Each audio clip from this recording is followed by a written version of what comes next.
Le ciel de Gaza ce soir et le bruit des explosions. Pendant toute cette journée, les habitants ont vécu sous un déluge de bombes. À chaque fois, des scènes de chaos. Ici dans la ville de Gaza,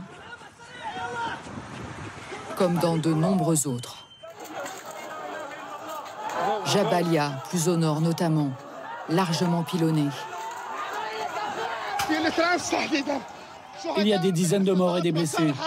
Voilà ce qui se passe aujourd'hui à Gaza. L'armée israélienne a pris pour cible plusieurs mosquées aujourd'hui, soupçonnées de servir de refuge à des responsables du Hamas ou à des combattants. Mais des mosquées également fréquentées par les civils. Il y avait de la poussière partout et du sang.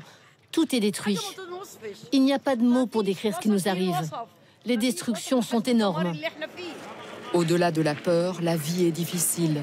Les supermarchés sont fermés, l'électricité vacillante, l'eau manque.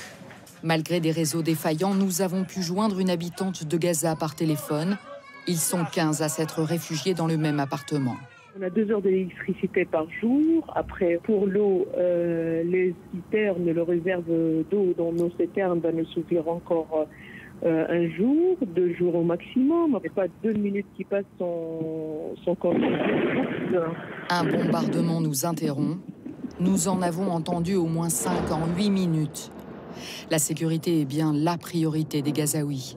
Le dernier bilan établi par le Hamas fait état de près de 600 morts et 2700 blessés. Un bilan voué à s'alourdir. Bonsoir Solène Rioux, vous êtes en direct avec nous d'Ashkelon, c'est à une dizaine de kilomètres au nord de cette bande de Gaza. La ville a été visée par des dizaines de roquettes depuis samedi. Quelle est la situation ce soir sur place ?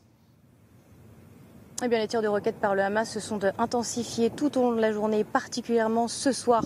Encore maintenant, j'entends des explosions dans le ciel. C'est très régulier, toutes les 2-3 minutes maximum. Les sirènes d'alerte retentissent presque toutes les heures, avec à chaque fois une ou plusieurs salves de roquettes tirées depuis Gaza. Vous venez d'entendre cette fois cette explosion.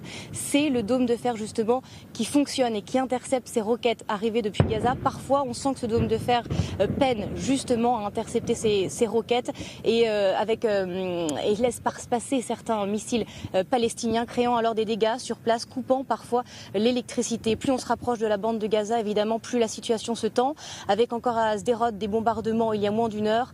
En face, évidemment, Israël n'est pas en reste et riposte notamment au moyen de frappes d'aviation sur la bande de Gaza. Merci beaucoup Solène en direct d'Ashkelon. Sans doute pour préparer une action militaire d'ampleur, l'armée israélienne souhaite avoir les coudées franches. 15 colonies proches de la clôture qui entoure la bande de Gaza ont été évacuées. Une décision qui n'a pas encore été prise pour la ville de Sderot, 28 000 habitants. Certains encore effrayés se cachent, comme l'ont constaté nos envoyés spéciaux Esther Lefebvre, Fabrice Maillard, Frédéric Mignard et Anne Dacosta. À peine arrivés dans la ville de Sderot, nous croisons une patrouille. Ces militaires israéliens marquent l'arrêt, aux aguets. Ici, à 2 kilomètres de la bande de Gaza, l'ennemi peut être partout. Ambiance très tendue ici car l'armée israélienne cherche encore des combattants palestiniens infiltrés. Les habitants sont sommés de rester chez eux, de faire des réserves d'eau, de charger leur téléphone car la situation n'est pas encore stabilisée.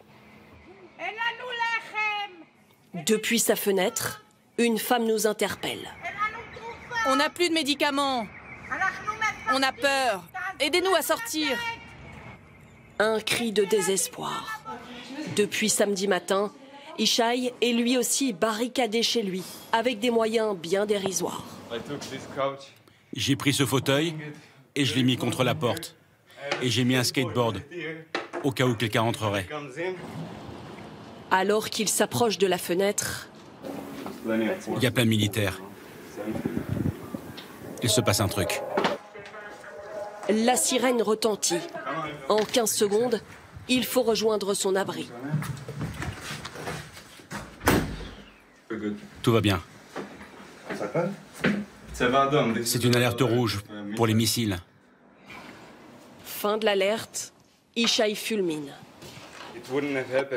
Rien de tout ça ne serait arrivé si les gens qui nous gouvernent avaient mis plus de soldats près de la frontière. 2 étages plus bas, son voisin n'attend qu'une chose, fuir. L'un de ses proches doit venir le chercher. Ma femme et mon fils dormaient ici. Et regardez là, il y a une balle qui a traversé la fenêtre, jusqu'au mur en face. Dans les rues de Sderot désertes et marquées par les combats, quasiment aucun civil, hormis des ambulances et des brigades de volontaires. Non, non, on doit y aller, désolé. Alors que nous quittons la ville, nous croisons cette colonne de chars israéliens. L'un des militaires nous fait signe, un V de la victoire.